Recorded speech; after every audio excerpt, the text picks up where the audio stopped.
ಪಾಕಿಸ್ತಾನದವರಿಗೆ ಬುದ್ಧಿ ಇಲ್ಲ. ಅವ್ರಿಗೆಲ್ಲ ಈ ಚೀನಾ ಇಂಥ ಒಬ್ಬ ಕಚಡ ದೇಶದವರು ಅವರಿಗೆ ಬೆಂಬಲ ಕೊಡ್ತಾ ಇದ್ದಾರೆ. ಪಾಕಿಸ್ತಾನದಲ್ಲಿ ಅವರೇ ಬದುಕೋದು ಕಷ್ಟ ಇದೆ. ಅಲ್ಲಿ ನಡೀತಾ ಇರ್ತಕ್ಕಂಥ ವಿದ್ಯಮಾನಗಳು ನೋಡಿದ್ರೆ ಅಲ್ಲಿ ಪ್ರಜಾಪ್ರಭುತ್ವ ಎಲ್ಲೂ ಇಲ್ವೇ ಇಲ್ಲ. ಆದರೆ ಭಾರತದಂಥ ಒಂದು ಅದ್ಭುತವಾದಂಥ ದೇಶ ಇಡೀ ಪ್ರಪಂಚದಲ್ಲೇ ಇಲ್ಲ.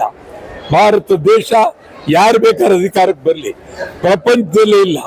ಇಷ್ಟು 75 ವರ್ಷ ಪ್ರಜಾಪ್ರಭುತ್ವವನ್ನು ಕಂಡಿರ್ತಕ್ಕಂಥ ಮಹಾ ದೇಶ ಭಾರತ ದೇಶ. ಮಹಾತ್ಮ ಗಾಂಧೀಜಿಯವರ ಪರಿಶ್ರಮದಿಂದ, ಮಹಾತ್ಮ ಗಾಂಧೀಜಿಯವರ ಚಿಂತನೆಯಿಂದ ಈ ದೇಶ ಇಡೀ ಪ್ರಪಂಚದ ವಿಶ್ವದಲ್ಲೇ ಮೇಲ್ಮಟ್ಟಕ್ಕಿದೆ. ಪಾಕಿಸ್ತಾನದವರು ಬೊಗಳೆ ಹೊಡೆಯೋದು ಬೇಡ, ಪಾಕಿಸ್ತಾನದವರು ತಲೆಯೆಲ್ಲ ಮಾತಾಡೋದು ಬೇಡ. ಅಲ್ಲಿ ಯಾರೋ ಬಿಟ್ಟು ಅವ್ರ ತಾತ ಇಂಡಿಯಾ ದೇಶಕ್ಕೆ ಬಂದು ಇಂದಿರಾ ಗಾಂಧಿ ಅವ್ರ ಜೊತೆಯಲ್ಲಿ ಮಾತುಕತೆ ಆಡಿ ಹೋಗಿದ್ರು. ಬುಟ್ಟೋ ಮಗಳು ಅವರು ಒಂದು ರೀತಿ ಮಾತುಕತೆ ತಯಾರಾಗಿದ್ರು. ಇವರು ಈ ಒಂದು ಮೊಮ್ಮಗ ಬಾಯಿಗೆ ಬಂದಂಗೆ ಮಾತಾಡಿರ್ತಕ್ಕಂಥದ್ದು, ರಕ್ತ ಹರಿಸ್ತೀವಿ ಉಷಾ ಅಂತ ಹೇಳ್ತೀರಿ. ಭಾರತ ದೇಶ ಇಡೀ ಪ್ರಪಂಚದಲ್ಲೇ ಅದ್ಭುತವಾದಂತ ದೇಶ.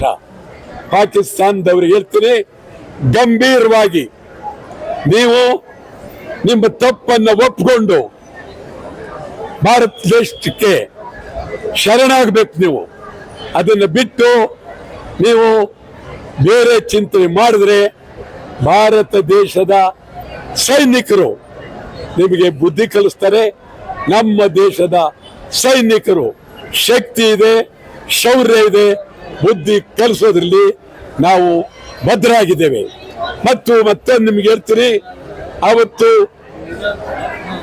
ಶ್ರೀನಗರದಲ್ಲಿ ಸತ್ತಿರ್ತಕ್ಕಂಥ, ಕಾಶ್ಮೀರದಲ್ಲಿ ಸತ್ತಿರ್ತಕ್ಕಂಥ ಜನರಿಗೆ ಯಾರೋ 10 ಲಕ್ಷ ಯಾರೋ 5 ಲಕ್ಷ ಅದು ಭಿಕ್ಷೆ ಕೊಟ್ಟಂಗೆ ಕೊಡಕ್ ಹೋಗ್ಬೇಡಿ.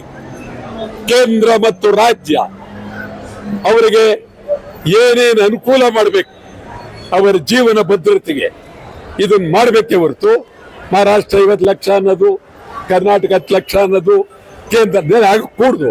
10 ಲಕ್ಷಕ್ಕೆ ಅವ್ರದ್ದಲ್ಲ, ಅವರು ಇಡೀ ಪ್ರಾಣವನ್ನ ಅರ್ಪಣೆ ಮಾಡಿದ್ದಾರೆ. ಆದ್ರಿಂದ ಅವರಿಗೆ ಕೊಡುವ ಗೌರವ ಶಕ್ತಿ ಬೇರೆ. ಆ ದೃಷ್ಟಿಯಿಂದ ಕೇಂದ್ರ ಸರ್ಕಾರ, ರಾಜ್ಯ ಸರ್ಕಾರ ಅವರುಗಳಿಗೆ ಗೌರವಯುತವಾಗಿ ನಡ್ಕೊಳ್ಬೇಕು ಅಂತೇಳಿ ಒತ್ತಾಯ.